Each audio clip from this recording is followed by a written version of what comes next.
नमस्कार, हरियाणा फोकस देख रहे हैं सभी दर्शकों का मैं राजविंदर कौर स्वागत करती हूं। आप देख रहे हैं हरियाणा के खास समाचार।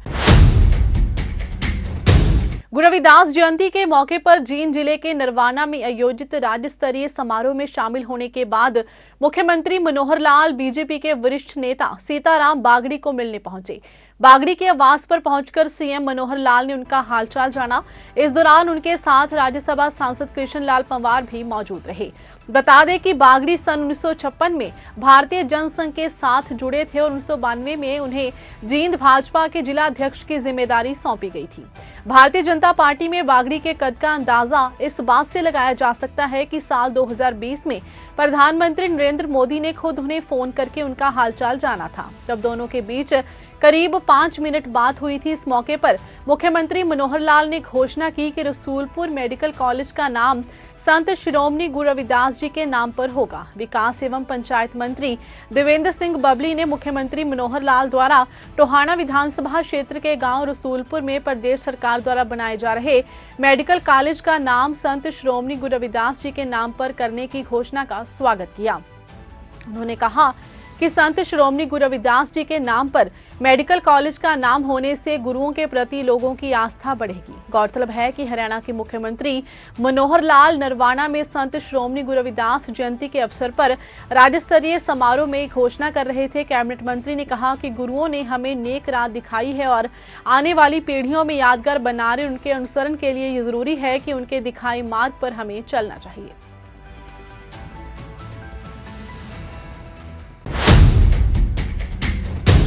गांव कुराना की श्री ब्रह्मानंद गौशाला समिति का वार्षिक उत्सव 5 फरवरी को आयोजित किया गया, जिसमें हरियाणा के मुख्यमंत्री श्री मनोहर लाल मुख्य अतिथि के रूप में शामिल हुए। उत्तराखंड के डीजीपी अशोक कुमार अग्रवाल विशेष अतिथि होंगे। मुख्यमंत्री मनोहर लाल ने रविवार को गांव कुराना के प्रस्तावित दौरे को लेकर उपायुक्त सुशील सारवान ने वीरवार को गांव कुराना की गौशाला का दौरा किया और अधिकारियों को आवश्यक निर्देश जारी किए। उपायुक्त सुशील सारवान ने कहा कि मुख्यमंत्री मनोहर लाल रविवार को कुराना गांव की गौशाला के वार्षिक उत्सव में बतौर मुख्य अतिथि भाग लेंगे। इस मौके पर उत्तराखंड के डीजीपी अशोक गर्ग भी पधारेंगे। उन्होंने हेलीपैड से लेकर कार्यक्रम स्थल तक आवागमन के रास्ते का मुआयना भी किया। पुलिस अधीक्षक शशांक कुमार सावन ने सभी पुलिस अधिकारियों और कर्मचारियों के साथ वाहन व्यवस्था में संबंधित चर्चा की और आवश्यक दिशा निर्देश जारी किए।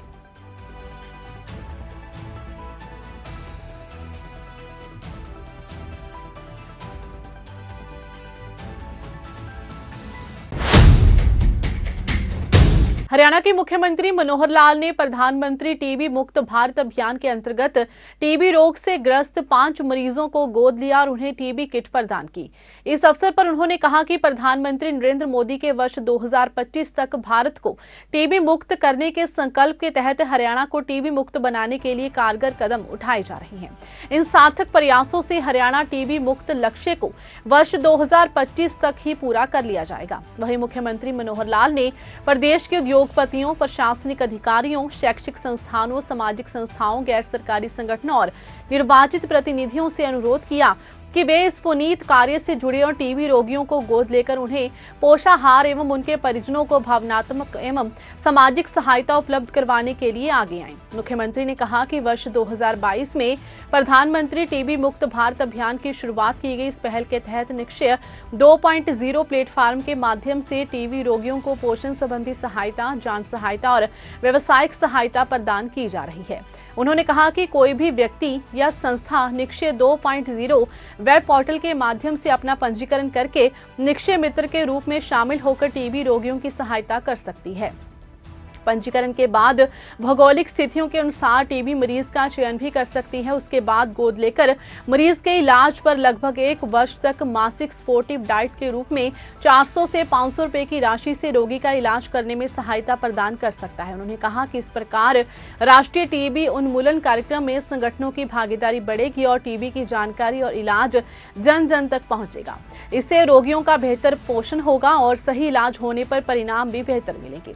इसके साथ ही मरीजों व परिवारों का भार भी कम होगा। मुख्यमंत्री ने कहा कि किसी भी लक्ष्य को प्राप्त करने के लिए हर स्तर पर जन सहयोग की आवश्यकता होती है। इसलिए सभी नागरिक टीबी रोग उन्मूलन कार्यक्रम में अपनी सहभागिता से टीबी मुक्त हरियाणा बनाने में अपेक्षित सहयोग करें। उन्होंने इस अभियान को जन आंदोलन का रूप देने की अपील करते हुए कहा कि इस प्रकार टीबी हारेगा और प्रदेश जीतेगा। मुख्यमंत्री ने आशा जताई कि हरियाणा प्रधानमंत्री के टीबी मुक्त भारत अभियान के लक्ष्य को 2025 तक प्राप्त करने की प्रतिबद्धता में सक्षम होगा। हम सब मिलकर हरियाणा प्रदेश को टीबी मुक्त प्रदेश बनाने के लिए कार्य करें।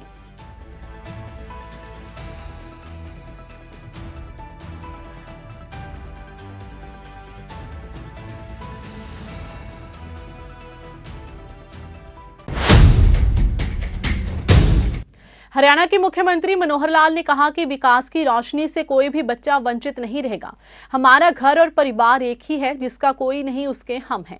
इस भावना से काम करें। मुख्यमंत्री मनोहर लाल ने हरिहर नीति के तहत आयोजित बैठक में बच्चों से बातचीत करते हुए कहा कि विकास की रोशनी से कोई भी बच्चा वंचित नहीं रहेगा। हमारा घर और परिवार एक है, जिसका कोई नहीं है उसके हम हैं। इस भावना से काम करें।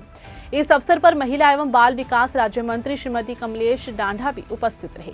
मुख्यमंत्री ने बच्चों से कहा कि अगर किसी भी बच्चे को कोई भी परेशानी से जरूरत हो तो सभी के लिए उनके घर के द्वार हमेशा खुले हैं। समाज में ऐसे बच्चे जिनको अभिभावक छोड़ देते हैं या फिर त्याग देते हैं, ऐसे बच्चों को हरिहर नीति के तहत बाल देखरेख संस्थानों में रखकर इन बच्चों का पालन पोषण कर समाज की मुख्य धारा से जोड़ना है।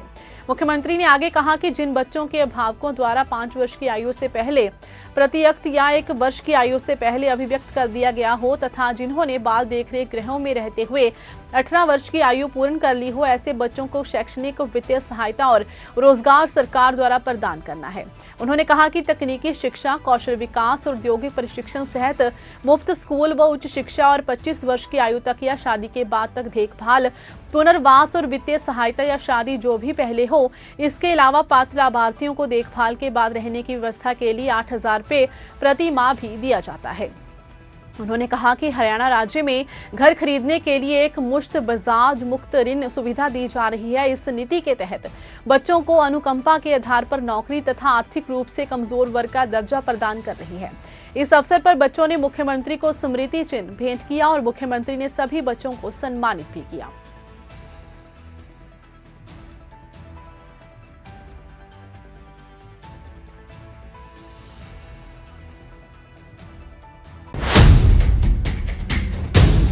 हरियाणा के मुख्यमंत्री मनोहर लाल ने नई दिल्ली में ऑडियो कॉन्फ्रेंसिंग के माध्यम से नए बीपीएल कार्ड धारकों से सीधा संवाद किया।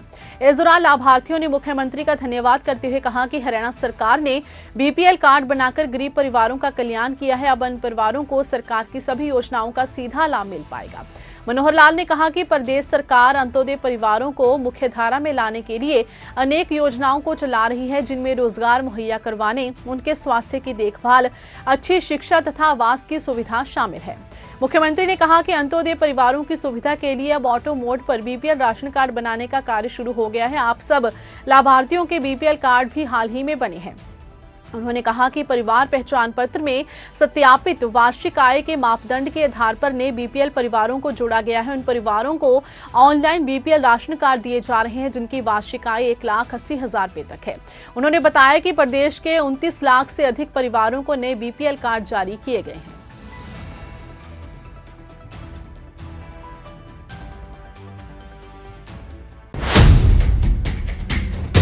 केंद्रीय वित्त मंत्री निर्मला सीतारमण ने वित्तीय वर्ष 2023-24 का बजट पेश कर दिया है। सरकार ने अलग अलग वर्गों के लिए कई बड़े ऐलान किए हैं। हरियाणा के सीएम मनोहर लाल ने बजट का स्वागत किया है। केंद्रीय वित्त मंत्री निर्मला सीतारमण ने संसद भवन में वित्तीय वर्ष 2023-24 का आम बजट पेश कर दिया है। इस बजट को हरियाणा के सीएम मनोहर लाल ने अमृत काल का पहला और क्रांतिकारी बजट बताया है। सीएम मनोहर लाल ने कहा है कि बजट हर वर्ग का ख्याल रखकर तैयार किया गया है। युवा, महिला, किसान, उद्यमी, मजदूर सभी वर्गों को बजट का फायदा होगा।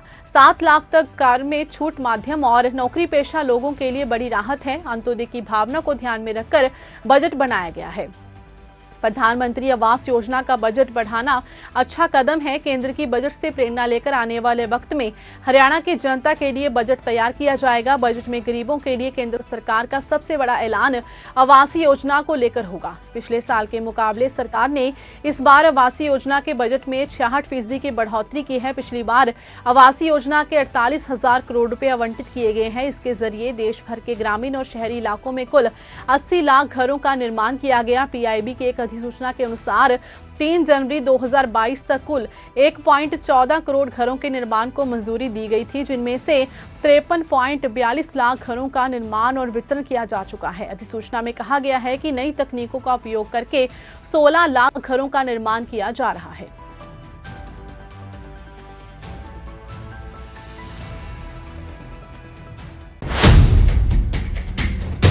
फिलहाल हरियाणा फोकस में बस इतना ही। मुझे दीजिए इजाजत। धन्यवाद।